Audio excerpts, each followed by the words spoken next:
what the internet often does is it introduces ideas ahead of schedule, right? So developmentally, we have brains that are developing, right, being shaped, and there are messages and things that exist in this world that we are almost intended to learn according to a certain schedule that more or less aligns when neurologically we are able to respond in a way that doesn't do us harm as a species to that thing that we're being exposed to, right? And I would contend that what the internet often does, because its primary purpose is to like feed us information so that we're engaged, is it way too often in young people exposes that information ahead of schedule. They don't have the ability to process responsibly what they're seeing.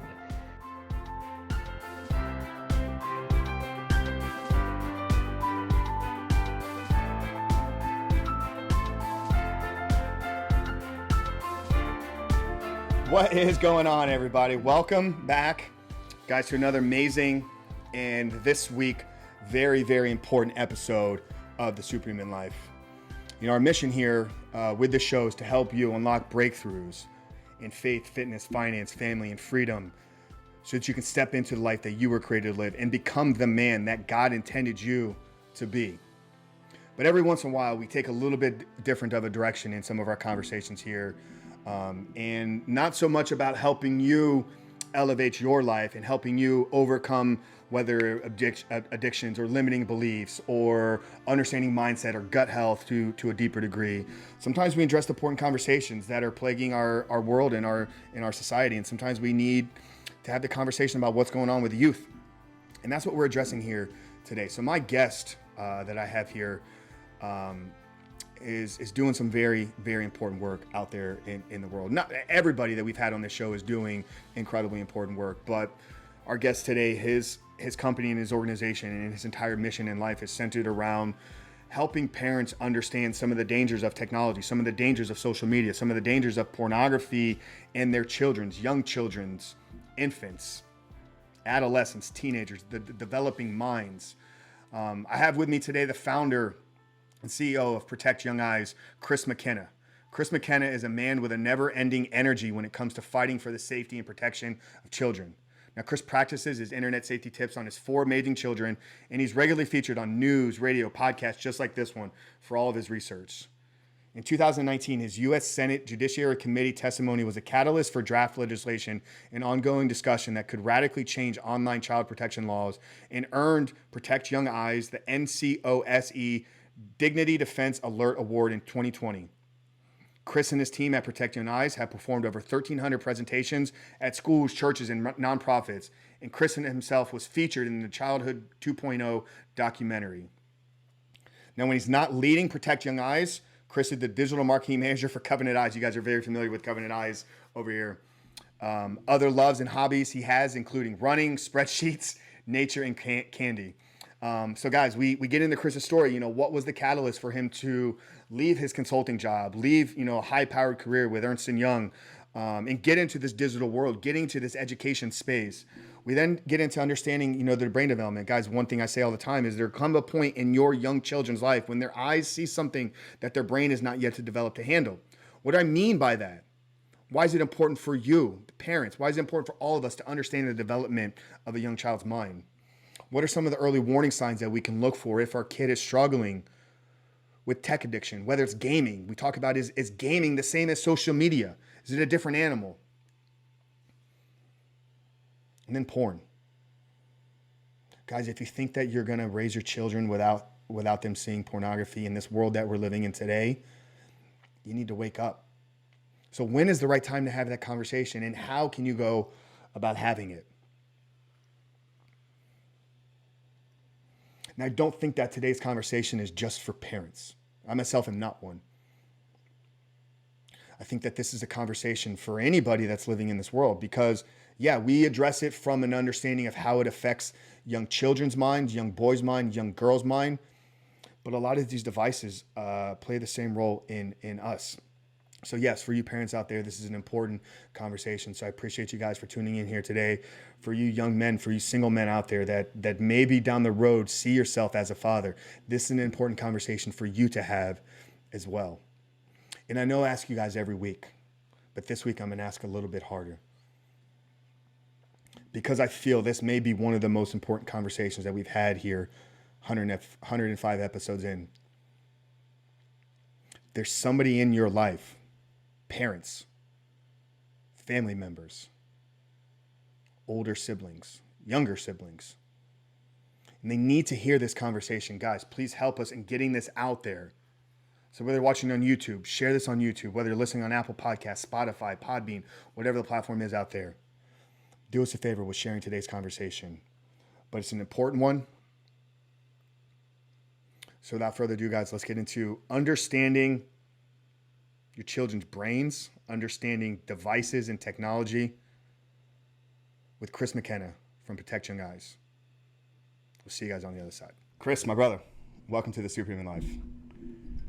Thanks, Frank. Great to be here. Excited for this. Yeah, I'm really looking forward to today's conversation. This is something that it's really been on my heart for a really long time. And full transparency, as we kind of started off, it's like anytime I address this topic that we're going to get into, or try to speak and full transparency. I'm a single guy, no kids, so I always have this hesitation, or maybe it's a limiting belief in and of myself. Like if I start talking about parenting or what you need to be doing with your kids, I always have this false belief or this limiting belief that like nobody's going to want to listen to what I had to say. So I'm so excited to have you on here today, so I can kind of open it up and let you be the ones that tell parents out there what they need to do, and really I don't want to tell anybody what they need to be doing with their lives. I think hopefully we could bring to light a lot of the issues that are going on, and maybe educate people with some things that maybe they aren't too aware with. But I think where I want to start, Chris, is just how did you get into this? I say all the time, it's like when I get interviewed and I talk about the work that I'm doing with Rebuild Recovery, it's not like I woke up one day and was like, yeah, I want to get into the porn addiction recovery space. That looks like a really fun industry to work into. Right. Right. My work and everything I'm doing has kind of been a result of my own journey and transformation that I've gone through. So I'm just curious, Chris, like where did all of this start for you, and what led you down this path that you're on now? Yeah, right. So my degree, believe it or not, Frank, I'm a CPA, right? How different could that be than what I'm doing right now? So God has had me on a lot of different professional paths over the past 20 plus years, right? So I was on the business side for a while. He called me to the local church. So I went in to become a student ministry leader at a large church here in West Michigan. After 12 years in business as a senior manager with Ernst & Young, I did that then from 2009 to about 2016.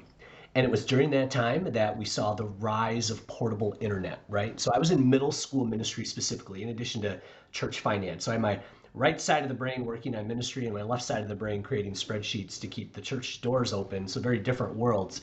But the ministry side that I did with students was very much in that zone of, now kids are in this thing called the internet, right? They're using this new app called Snapchat. If you can imagine a world when that was a new app, and parents are coming to me with a lot of questions. And my consulting background really shapes the way that I think about things. I see problem, I propose solution. That's just the way my brain works. And that's not too unfamiliar to a lot of guys who might be watching this, but in particular, when it comes to, my clients, and I do see families as those who I was serving in my capacity, right, in ministry, they had a problem and I wanted to try to fix it. So I created a closed Facebook group, just putting in a piece of research like once every couple of months, like here's a PDF of what I'm finding about, different issues, about different apps. And I should say that was around 2014. And it was also during that time that I did a couple of presentations in my church talking about online pornography, because I had come through that issue. And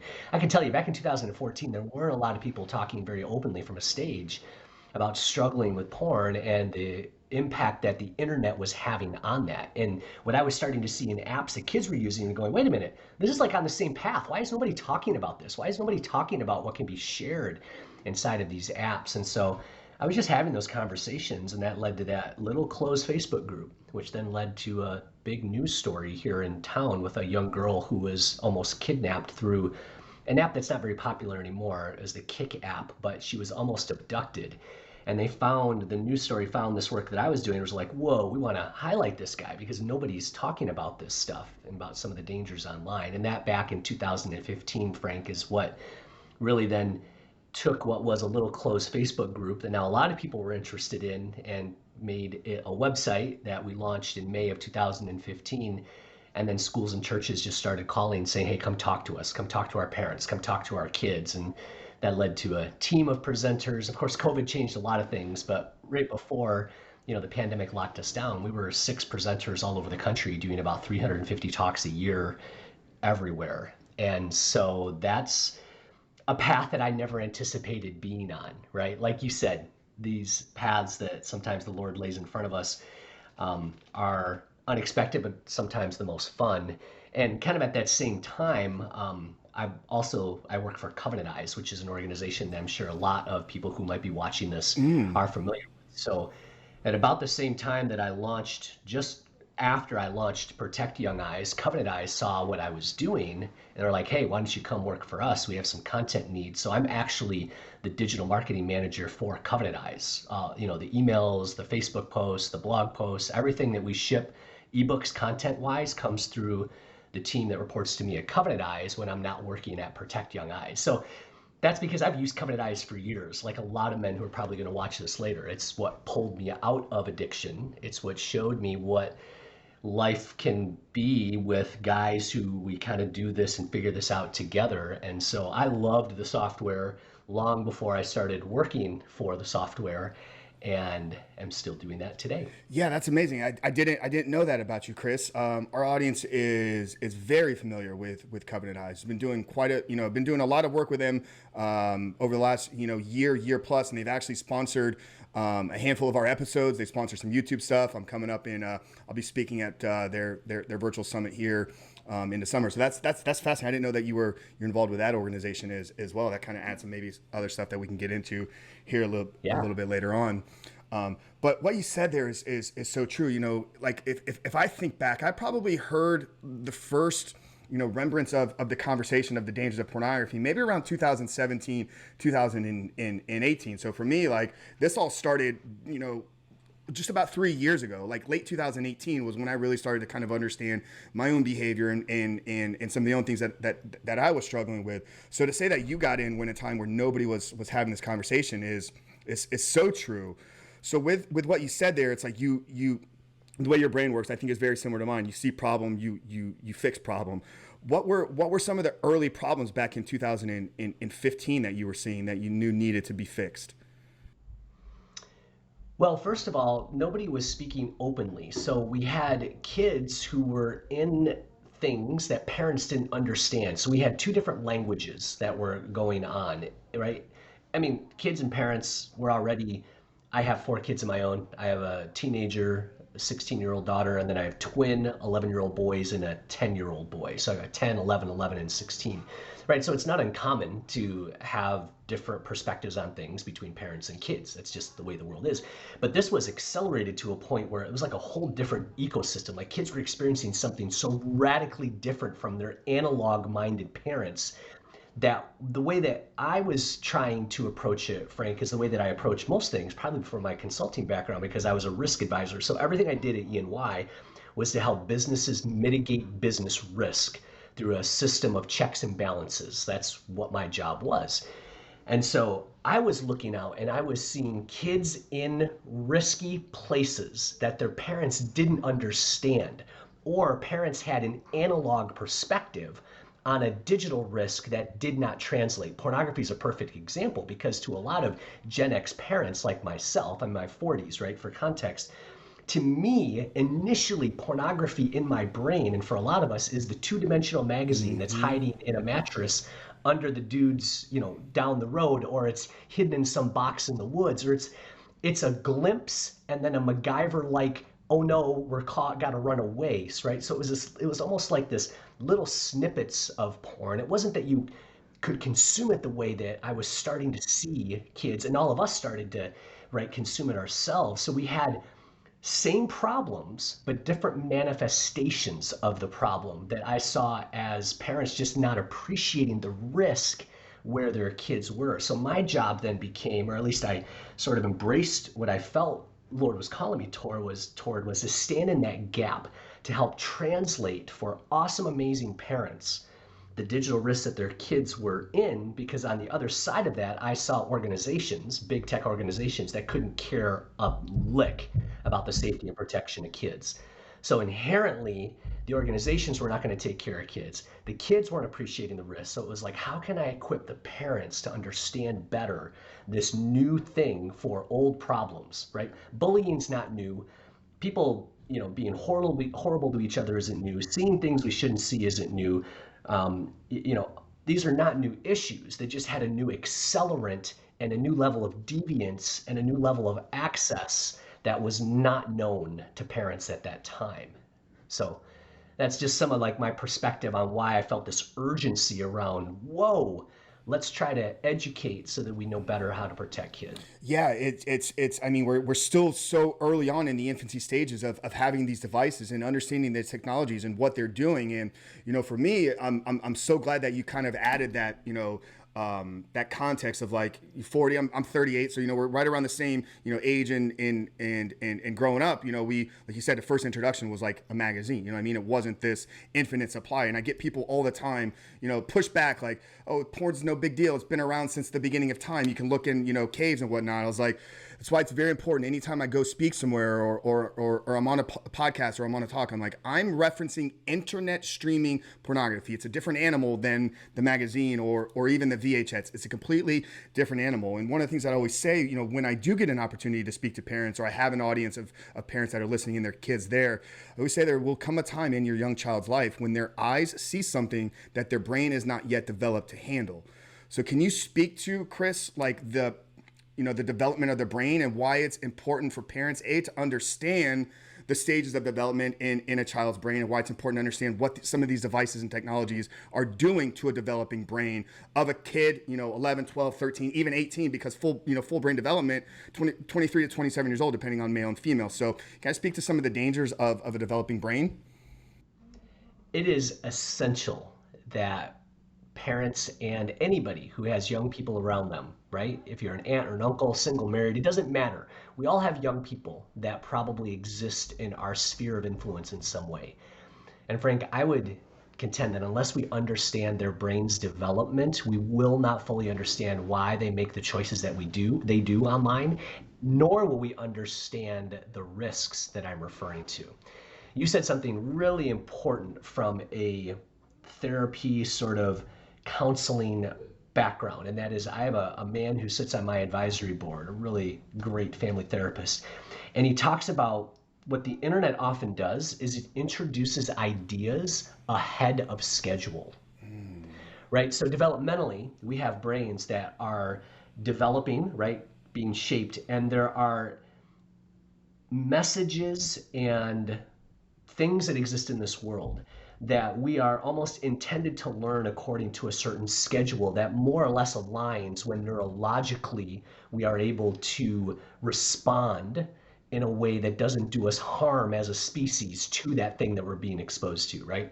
And I would contend that what the internet often does, because its primary purpose is to like feed us information so that we're engaged, is it way too often in young people exposes them to information ahead of schedule. They don't have the ability to process responsibly what they're seeing in the digital spaces that we drop them into. Why? Because the brain during adolescence goes through a massive rewiring process. It is actually not ever again as shapeable as it is during adolescence, because of that process that you referred to that sort of winds down in the 20s, that myelination where those neural pathways, think of it like drying concrete, right? Can you reshape and change that road's direction? Yes, but after the concrete is dried, it takes a lot of effort and machinery and time in order to reroute that dried concrete. And that's what's going on at, if you want to give it something tangible inside of the brain. The adolescence is this time of a lot of wet concrete being laid inside of the brain. Neural pathways that are being, billions of new ones that are being created. And then whatever you feed your precious brain during adolescence, for all of its complexity, Frank, whatever you feed your brain is what it learns to love. And the way that I just make this sort of a laugh but not laugh moment in my parent presentations is I'll say to everyone in the audience, I'll say, raise your hand if you have issues. And they all kind of go, what? And they all kind of raise their hand like, yeah, of course we have issues. And they're like, okay. And then I'll ask them, how many of you have ever seen the show Criminal Minds? And they're like, oh yeah, we've all seen the show. And then it starts to make sense because I say to them, how many times has a serial killer started their problem in their 20s? Like, what is the root of everything that goes wrong in the show Criminal Minds? It's how they were raised. In other words, our issues, think about your issues. Most of those issues are as a result of something that did or didn't happen to you between the ages of 6 and 16. Now, is it that every single person who has some trauma or abuse or some neglect that occurs in their life during those very formative years, does that always mean that their trajectory is set? No. There are some that emerge out of that miraculously sometimes and can carve a different path, but it's not easy. There's a lot of baggage that goes along with that. So neurologically, it's such a shapeable time. And yet this is when we give them access to lowercase g, God-like technologies, right? This is not the porn, just to stay on the porn topic. We'll be talking about Snapchat or Instagram or TikTok's algorithm, which is ridiculously smart at figuring us out, like nothing on earth that I've ever experienced. These are like a level of intelligence that we have never seen, right? That magazine down the road wasn't chasing after us in other spaces, Frank, where you and I were spending time. Not like the algorithms are chasing each and every one of us today by showing us ads and things and figuring us out every single place that we go to. And when you watch Childhood 2.0, which I know that you have, and I would recommend anybody who is maybe watching this later, you can check that out for free. It's on YouTube. You can go to childhoodmovie.com. It's free to watch. It's been viewed over 2 million times, which is awesome. That movie lays out other elements of brain development, right? A high sensitivity to reward. In other words, young brains have a very high sensitivity to dopamine rewards, this anticipation that something good is going to happen to me. Porn fires off a dopamine reward response that is really difficult to ignore, whether you're 14 or 40. I mean, you and I both know this, right? As men who have both walked through that. I mean, what chance does a 14-year-old brain have when us adults with all these tools and knowledge and awareness just had no chance one-on-one against that issue neurologically, right?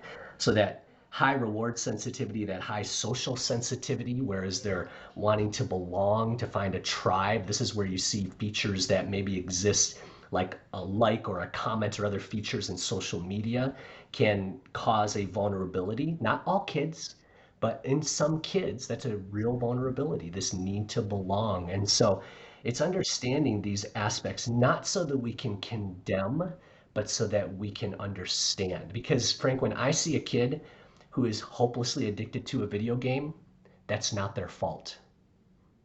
When I see a kid who is stuck in pornography, the first thing I say to myself is that's not all their fault. When I see a kid who cannot quit TikTok, I say to myself that that's not all their fault. To me, that is a perfectly predictable response to a perfectly tuned machine.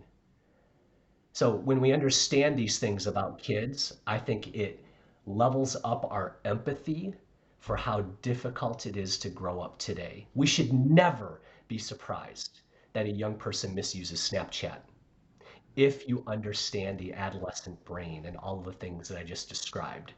Because whether, again, you are 14 or 40, if I am constantly confronted with an app that gives me the perception that I can get away with anything that I'm about to do, then eventually I'll try.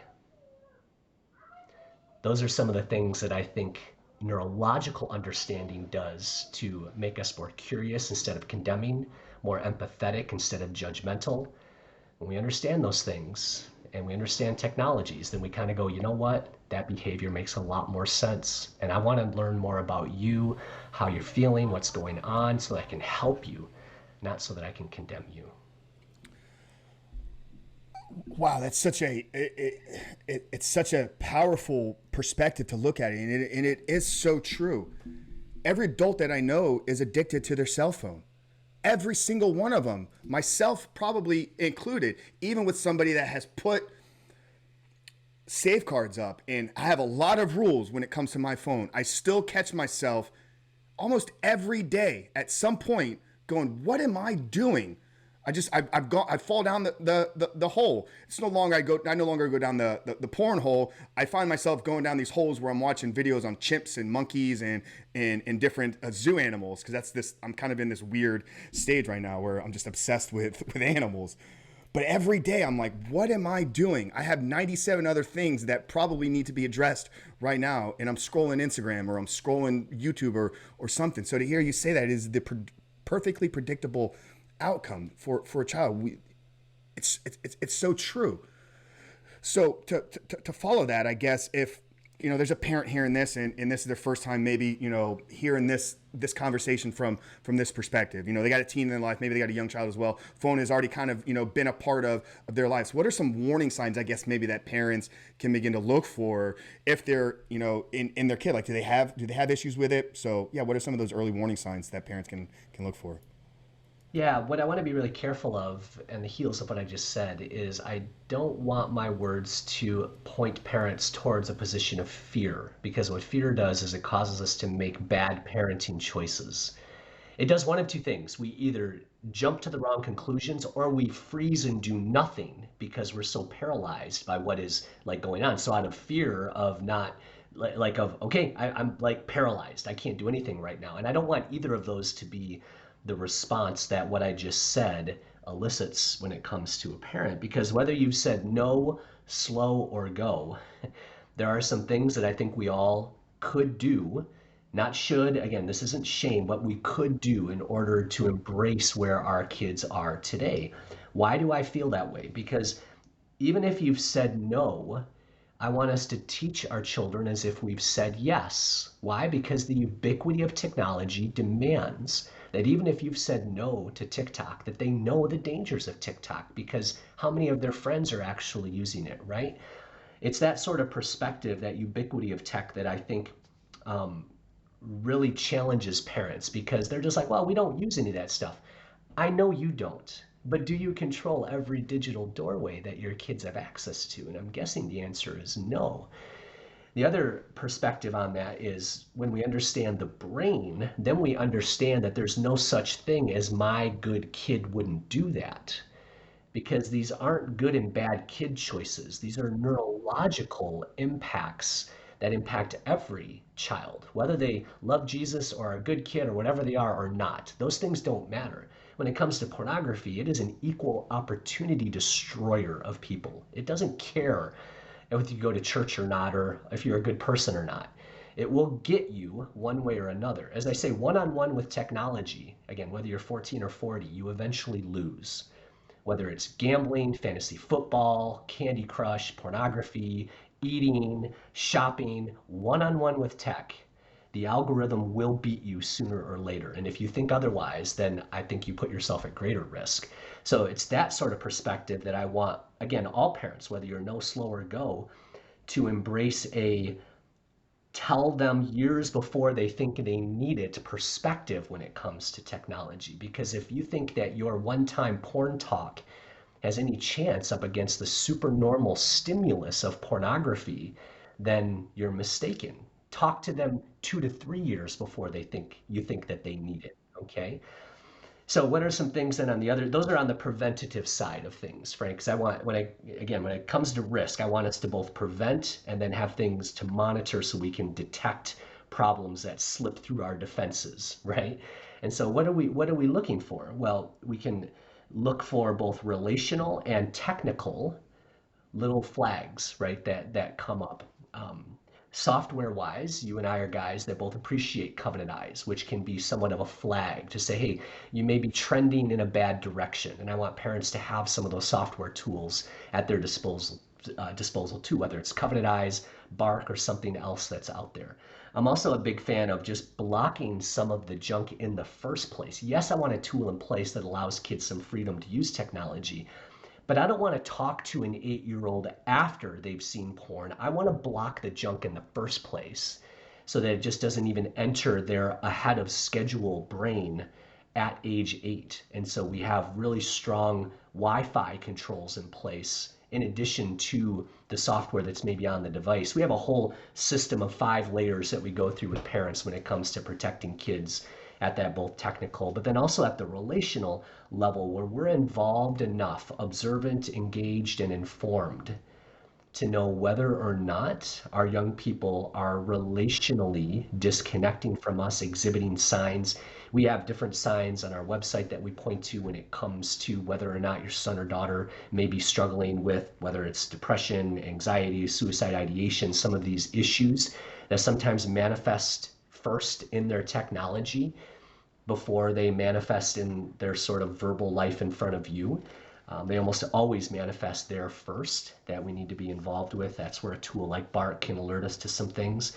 But are you observant enough to be involved? Now, I'll tell you, because you and I, again, I know that you watched Childhood 2.0 this weekend. There's a heartbreaking story in that movie. Not to spoiler alert or anything, but let's just say there are plenty of situations that even amazing good parents who are involved in the lives of their kids, that things still slip through the cracks. So when it comes to mitigating risk, what I don't want parents to walk away from, is thinking, well, all I have to do is get some software in place and talk to my kid all the time, and I'm guaranteed that nothing bad will ever happen to them.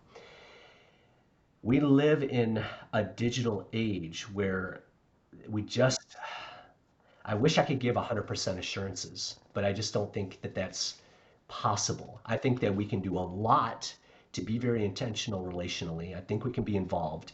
But at the end of the day, Frank, I'm just a big fan of delaying the acquisition of these technologies as long as possible. Delay, delay, delay. I don't think a kid who isn't in high school needs a smartphone. I just don't think portable internet is necessary until at least age 15. I don't think that a kid who isn't at least 15 needs social media. Their brain neurologically just isn't ready for some of the temptations and algorithms that are waiting for them there. And so at the end of the day, for certain very vulnerable age groups, particularly in middle school, and I love junior high, it is such a rich, messy, shapeable time in anybody's life. It doesn't need the drama of social media. It doesn't need the risk of a smartphone because no matter what controls you might have in place, I just think the better, less risky proposition during that age is to delay the acquisition of the tech in the first place. And that's not a very popular stance for a lot of parents. I get that. But if you're asking me what my honest opinion is, that's what I would say. And I know I meandered kind of all over the place in asking or answering your direct question of what are some of the warning signs. I tried to kind of answer some on both sides there. I'd be happy to elaborate more, but that gives you a flavor of some of the things that we believe pretty strongly in at Protect Young Eyes. Yeah, no, that's great. I appreciate you. And I have so much respect for you for just openly sharing. Like these are your beliefs, your opinions, the way that you're raising your family, and the way that you put information and education out there into the world. We're not here to tell anybody this is the exact blueprint. This is the way you need to go. Everybody's situation and family is a little bit different. Right. Single mom, a little bit different of a situation. Maybe you're spending a lot of time at other people's houses. So there's always these dynamics. I wanted to follow that up though, because, I agree, cell phone, social media, probably high school, but what about video games? Like, are these a similar animal? I was having a conversation with a woman over the weekend. She was sharing a story of one of her friends. They both have kids that are kind of in that 10, 11, 12 years old. And not the woman I was speaking to, but the woman she was referencing has a son that's 12 years old, hooked on games. I mean, he's got the chair with the headset and all of this, and he kind of goes into this world on himself, and he'll kind of escape into 6-8 hours. And the moms were able to connect this. I wasn't even involved in this conversation. The moms were able to connect the dots that once he started playing that games, anxiety, depression, anger, uncontrollable anger shot through the roof. So I don't know if this is something that you guys talk about over there at Protect Young Eyes, but are video games the same animal? Are they different? Are they as dangerous? What's your take and thoughts on this video gaming world that kids are kind of escaping into? Oh, video games are so different than what you and I grew up on, right? the intelligence of video games today. They operate according to the exact same principles as social media platforms, and that is engagement is king, right? It's all about how long can I keep this human being engaged in what I'm doing? How can I, at all costs, do whatever I can to consume as much of your time and conscious energy as possible? That's the way it is with YouTube videos, that's the way it is with social media, and that is definitely the way it is with video games. With I mean, there's engineering in these games to elicit a certain response, a physiological response. You will find organizations that have people who are engineering games to get your heart rate and your blood pressure to do certain things in certain parts of the game because that sort of chemical response gets you hooked to games. So, not to mention just some of the features, no secret around whether it's loot boxes or levels or all of these sort of variable rewards that maybe are in games, much like a slot machine. It keeps me going because I don't quite know when I'm going to win. So the dopamine anticipation that the next step, the next pull, the next game, the next achievement could get me that thing, then that's going to keep me going. And no, remember what I said earlier about brain development. What did I say? That they have high reward sensitivity. So this is where I had a dad like openly defy me in one of my presentations, Frank. I never had this happen before. I was in this large auditorium of like 200 parents, and a guy up on a balcony stood up in the middle of me talking about Fortnite and some of its impacts on young people. He stood up, didn't even raise his hand, and said, "I disagree with you, Chris." I was like, okay. Hi, what's your name? And his name was Chris, so that was nice. We had at least shared the, okay, Chris, great. I said, Chris, how old are you? And he said, well, I'm 42. I said, great. How old is your son? He said, well, he's 14. I said, Chris, let me tell you a couple of differences between your 42-year-old brain and your son's 14-year-old brain. This isn't me telling you you shouldn't play games with him, but I am telling you right now, his brain is processing that video game radically differently than yours. And here's why. And so afterwards, he came down, not like overly apologetic, but a little bit like, wow, thank you. I appreciated that. And it helped him knowing more about his son's brain. So those are just things, again, that neurology part that I explained earlier is applicable across all of these different digital spaces.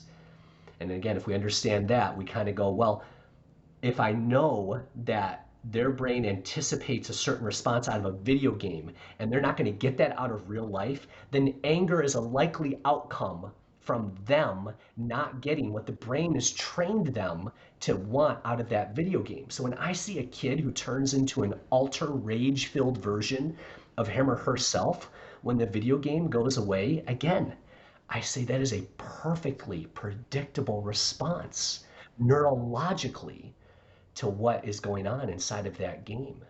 It's not because they're a bad kid. It's not because you're a bad parent. But that's a game. And this is from Titania Jordan. So she's one of the executives over at Bark. And she's great. Love her. She's awesome. And I've talked to her. I've known her. Like Protect Young Guys and Bark have a very similar trajectory. Like we kind of both started at the same time and have known each other for a long time. I did a webinar with her and she was talking about her own son. And she said, what helped me the most in dealing with my own son and some of the things I was seeing in him with video games was to remind myself as a parent that it's brain against the game, not kid against parent. Right? Because as soon as that kid responds that way, what do we think? Oh, you bad, defiant, and we want to punish. But if we detach, it's not about us. It literally has very little to do with their like thinking that I am going to be a complete whatever to my parent right now. It's because their brain is like in rebellion for what it's not getting fed from that game. And I think that that helps us parent them again with a little more empathy when we understand what's going on inside of here, because it's not what's going on inside of their heart, right? It's all up here. There's no, it's just right there. So that's helped me a lot because I got a young son who's a gamer kid, my youngest Blake. And so just to help me understand his sometimes adhesion to games that I've observed, it helps me kind of work with him on that. And that just disconnect between kid in me to brain to game has just been really helpful for me personally. So I hope it's a help to others. Yeah, that was great. So I know a lot of what you guys do is on the, on the protective, preventative awareness, education side, all the talks that you're doing. But, maybe this is something that you can speak to, whether it's, personal things that you just referenced, that one of your older sons there is playing video games. If parents, begin to, after hearing this, they begin to notice some of these behaviors, whether it's the anger when it's, when they're told to shut it off, or some of the other, social anxiety, so forth. I know from an adult perspective, like if a man comes to me, like we have a process, we have a system, we're going to run you through it, but there's, personal responsibility. The guy's got to be willing and ready to go. Obviously kids, it's a whole different ballgame. So what are some early steps that parents can do? I mean, you just don't take the game away completely, because then you got this kid that's throwing fits. So how do they kind of navigate, understanding that it is, the brain against the game, still keeping, I don't want to say the kid happy, but still being a strong disciplinary parent, but also understanding like, okay, these devices need to be there, but they don't need to be hooked on it. So is it, you give them 30 minutes and then you take it away? Yeah. What's that process like? If there's anything you can speak to there, like once you've identified that kid's got the problem, what can parents begin to do to help their, kid's brain kind of like reset and rewire and get off being hooked? Yeah. So, I mean, like any person who is, and using the word addiction always gets a lot of people riled up, right? But I'm just going to use it because I'm not processing another word in my head Yeah. right And now. we like to rile people Um, up here. So it's okay, Chris. that's all right. All right. Well, it's good. It's good for engagement. We want to get the algorithm going, right, Frank? We'll use it to our benefit. No, I'm kidding.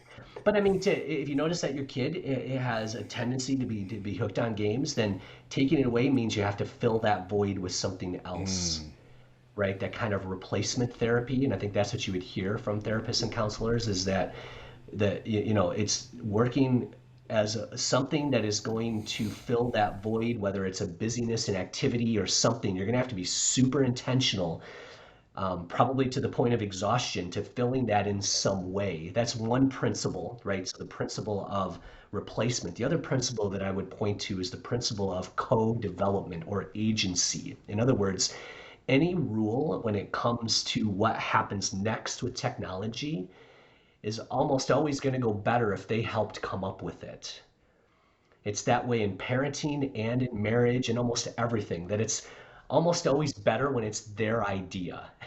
Even if it's your idea first, that agency of ownership so that's another principle that I would put out there for parents. The other one is just like a brutal authenticity around it to say, listen, I'm not trying to just take this out of your life or what. Help me. Like, I know that technology is going to be a part of your life, but I am not, as your loving parent, going to sit back and watch you become an alter version of yourself. What kind of parent would I be? So we have some choices here. I could just rip it out of your life. I don't want to do that. Or we can work on this together. That is your opportunity right now. I want to invite you into this. Give me some ideas. What do you think? Ultimately, we're going to, mom and dad or whoever, single parent, I'm going to have to make some calls here, but I want to invite you into this. So, kind of that conversational part of it, that relational part of it. And if none of that works, then sometimes you're just going to probably have to take some extreme measures. But I don't want to do that before you've tried some of those principles of replacement, of agency and ownership, and some of those conversational parts to just be really honest. The other part of that too is like do that when you know your kid is receptive to those things. Kids are different, right? Certain times a day they are more open or less open to those kinds of conversations. Are they a car time, a meal time, or a bedtime kid? Like kids have different times of day when they're more open to those sort of conversations. Look for their cues. Don't just do it when it's convenient for you. And I know there's different parents with all kinds of different circumstances. I understand that.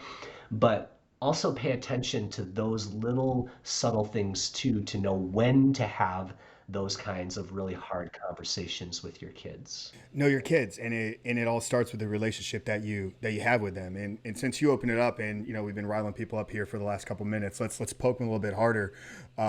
Speak to the parents understanding their own behavior, because you can't go to little Johnny and be like, I don't want you to become a lesser version of yourself, and I want to restrict your time. And then Johnny's like, dude, you're on your phone 12 hours a day. I see you all the time. You're at my game playing, watching this, and we're at dinner and you're doing this, and you're sitting on the couch and you're doing this. So I know it's a sensitive thing to maybe address here with some people, but speak to understanding like your own use and behavior with phones and devices and technologies before beginning to have that conversation. Because if you go to have that talk and then the minute you walk away, you're hooked like this, everything you said is going to go in one ear, right out the other, because kids are watching probably more than they're listening.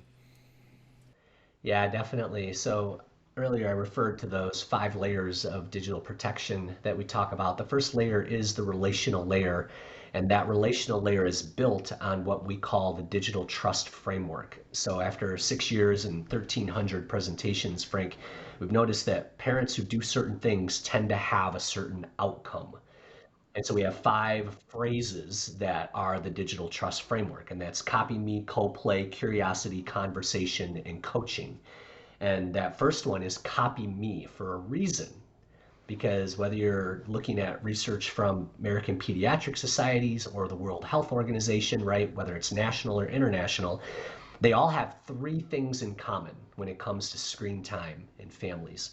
Number one, they say almost zero sedentary screen time age 0 to 2. That's what they say. The second thing that they almost all say is that less is better. In other words, there's no study that says a kid who was delayed in their acquisition of technology was worse off in life in some way. Like, we haven't seen that. And then the third one is whatever adults are modeling for them has a significant impact on how they use technology.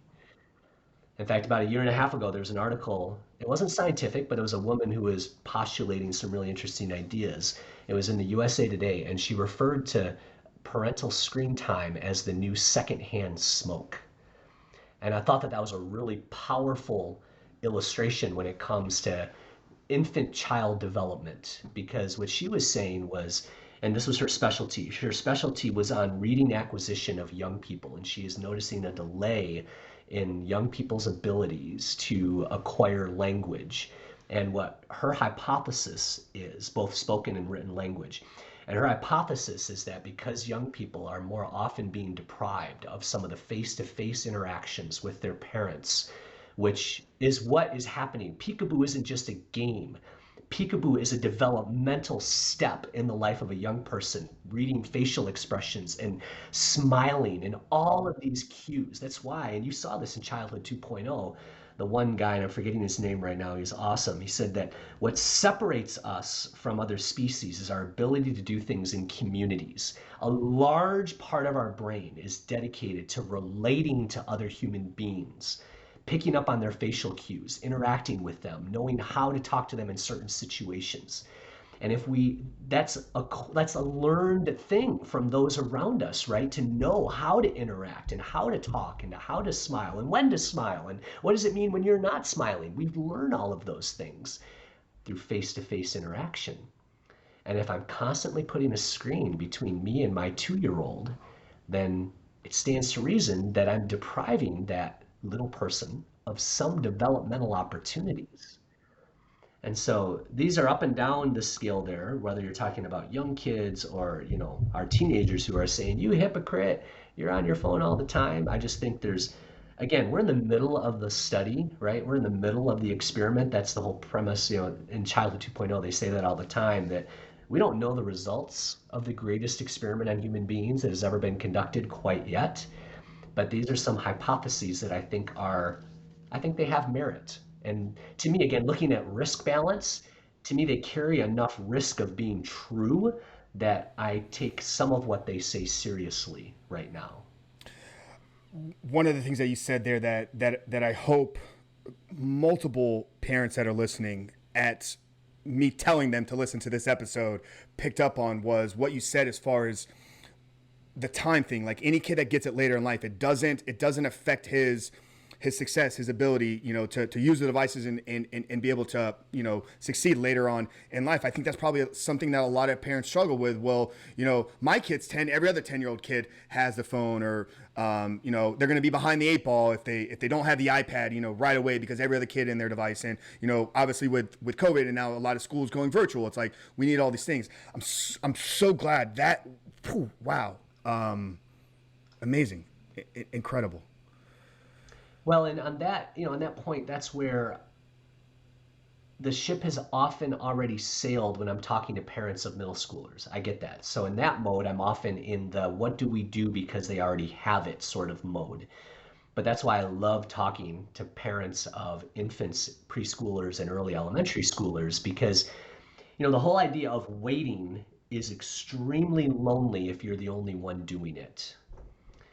So there are organizations like Wait Until Eighth, which is a fabulous organization. I'm friends with Brooke Shannon, the founder of that organization. The whole principle behind Wait Until Eighth, it's not to wait. It's to wait with others. It's to find a tribe of like-minded parents and to put your hands in the middle and say, this is how we are going to wait together. These are the choices we are going to make when my kids are with your kids and your kids are with my kids. We are a tribe so that the community is modeling the idea of waiting and not just my mean mom, because there's a really big difference. Nobody wants to be the only parent. And honestly, no kid wants to be the only kid, nor do you want to be the parent of the only kid who feels lonely and disconnected from everybody else. So I think we misinterpret. Sometimes people, put the weight sort of thing into this binary of, well, either, we give it to them or I feel like the only one left out. You're right. I don't want you to be the only one. The only way it really works is in community. And that's the part that we're not really good at, is going out intentionally finding a tribe of families that think the way that we do, that our kids are going to be with and hang out with and whatever, and to do it together, because otherwise, you're right, it's really, really hard. Yeah, well, you even said it there just a few minutes ago. It's like it's a part of our nature and a part of our wiring that we do things in community. It's just, I mean, it's a fundamental principle of success. If you're going to succeed in doing anything in this world, you're going to do it with a group and a community of other people, whether it's running a business, whether it's overcoming addiction, whether it's, raising young, healthy kids is going to be done in community. This has been an amazing conversation, and I wouldn't be doing myself and my company, my audience justice if we didn't address porn here. With a couple minutes that we do have. I know we've kind of talked we've talked about it, and it's been plugged with multiple things that we said. But I've heard you say that porn should be the most normal word in the house. Can you kind of unpack that a little bit, and maybe help parents in understanding when is the right time to have the conversation and how to even get into that, because it is such a taboo subject. You just sit down with them and you show them something, you say, you don't look at this, or so walk us through, what do you mean by porn should be the most normal word in the house, and then how can parents begin to have that conversation, and when is the right time? Yeah, so I want to rob the word of all of its shame and curiosity power that it has over our kids by talking about it enough that they just kind of go, yep, I know what that is. Right? I want them to get to the point where I can be in a water slide. We were at a indoor water park with my boys, and me and my boys we were changing into our bathing suits in a room before we went out to the water park. And I'm not going to say which of my sons, but let's just say one of my sons 2 years ago. Here he is standing in front of the mirror, and if you know their ages 10 and 11, then 2 years ago they were young, whichever age I was talking about there. And he was standing in front of the mirror with his hands in front of his boy parts going, porn, not porn, porn, not porn, porn. And I'm just like, dude, that is hilarious. Don't do that in front of anybody else. But that is freaking hilarious. And to the point where, he just was like, yeah, my dad has talked about this. I mean, heck, I work at Covenant Eyes. They hear me say the word all the time. Hanging out in my office on my couch there is sort of like a constant conversation about pornography as they hang out with me. And I know that that's not every home. I get that. But if you're wondering when, then I would invite everybody who's watching this to come up with an age, like think of an age right now. And then I want you to subtract 2 or 3, and that's probably the right number. Because our tendency is to come up with an age that closely approximates when we think they're going to need it. And again, if you think your one-time, even two-time porn talk has any chance against the super normal stimulus of pornography, then you're mistaken. Talk to any porn addict and they'll tell you, or former porn struggler, and they'll tell you, right? So that's the talking part of it. But on, then the how, we've written, you can go to protectyoungeyes.com. If you type in the word 5-year-old, um, or if you even type the word porn into our website, I guarantee you will not get pornography. What will happen is you will pull up a blog post that says how to talk to a 5-year-old about porn, because there's all kinds of stories and illustrations. One of the things that we say, Frank, is 10 before 10. I want 10 solid conversations about pornography before age 10. Now, that doesn't mean a PowerPoint presentation. What we want as parents is we want to sit our kid down with a PowerPoint and a clicker, and when we get done, we want them to clap and say, "That's great, thanks, Mom and Dad." That is not what I mean by 10 before 10. To me, a shoulder-to-shoulder talk that just says, "You know what, honey, if you ever saw anything online that gave you that little funny feeling in your stomach," because all kids know what that is. They know exactly what you're talking about. If it makes you feel weird, then it probably is. If you get that little feeling in your stomach, I just want you to know 110% of the time that you tell me about that thing, you will never get in trouble. And I will probably buy you whatever your favorite thing is to give you a high five to say thank you for having the courage to tell me about that thing so that we could just deal with it. Because that's just better together, right? And tell them that as often as you can. Remind your kids as often as you can that no matter what they might see or experience in real life or in the digital world, that they can always unconditionally land safely and softly with you. That to me constitutes a talk about pornography. And you never said the word, but they know like they know what that, like when they see it, they'll know that, oh, that's the feeling mom or dad was talking about. Now I do want the word called out, because if they're on a school bus or in some other place and somebody, hey, says porn or whatever, I want them to know, ah, yeah, I know what that is. Yeah, they told me to put it down and tell someone whenever I see that. No big deal, right? So I think the word is important. I'm not telling you to avoid the word, but I'm saying that there are a lot of ways that you can have an age appropriate conversation without ever saying the word that actually tells them what to do when they do see it. And that's what that blog post can point out. So those are some of our tips and tricks that we share with parents when it comes to that issue, trying to wrap their heads around talking about it, what some of the resources are for talking about it. Those are all on our website. The app last year when COVID shut us down, Frank, we built an app for parents called the Protect app that you can find in the Apple App Store or Google Play. That's what we spent all of 2020 doing, was pouring all of our time and finances into the Protect app. There's a whole emergency section that's free in the app. What to do if my kid is looking at porn, is stuck in a mental health crisis, somebody sent them a new photo, there's a predator that's reached out to them. There is paid content, but that part's all free because I want parents to know exactly what to do in those situations. Kind of the emergency section, and that's where we lay out kind of all of those sort of thoughts and ideas, not only on the preventative side, like I just talked about, but then on the reactionary side. How do I respond when and if my son or daughter has the courage to tell me that he or she did see something? What are some of the principles that should govern that conversation? Because that first response is really, really important, and we've got to get it right. Yeah, and I always talk about, anytime I'm interviewing, it's like, how did this happen and how'd you get in there? It's like, it was a curiosity element, back when I was 6, 7 years old. As you saw the magazine, images of a body you never seen before, made you feel a certain way, and it piqued a sense of curiosity to kind of return and return and return, because nobody had that conversation. So it's important to understand these relations, to lay the groundwork, to have the conversation before it gets to that point that their eyes are seeing something that their brain has not yet developed to handle. Chris, we'll get the website, we'll get the app, we'll get the Childhood 2.0 documentary, which, guys, I do encourage every single one of you out there, whether or not you have kids,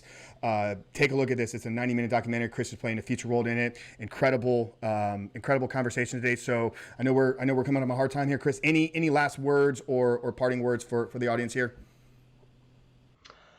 I just want to invite them into our digital space because we want to do the heavy lifting, right? Who can keep up? And that burden of how do I stay up to date? That's the good and awesome burden that I want to bear at Protect Young Eyes, to do the research, to send you our newsletter. It's free. Go to our website and subscribe to it that way. You can also just shoot a text message to the number 66866 with the word protect, and that will automatically subscribe you into our newsletter. It's all free, Frank, for people to get into. We do research every week. Or, if you were in my Instagram stories, I know timing wise it's going to be different when people watch this to right now, but once a week, we put in our Instagram stories all that week's tech news with little snippets on what parents need to know. We want to bear that burden of research because it's difficult. And over the past 6 years, we've figured out where to look and where to find it so that parents don't have to. Yeah. So, What's the IG handle, Chris, for the audience out there? everything, just protect young eyes. Just find us that way. Super easy. Cool. Yeah, guys, we'll get all that information plugged down there. Obviously, follow Chris, subscribe to the newsletter. If you have questions, reach out to myself. We'll get you connected in. Chris, we appreciate you so much for all the work that you're doing, to educate, to inspire, and bring to the forefront this important conversation. Guys, we hope you enjoyed today's conversation. If you did, make sure to rate, subscribe, and leave us a review. But for Chris McKenna from Protecting Eyes, Frank Rich, we love you guys. We'll see you next week.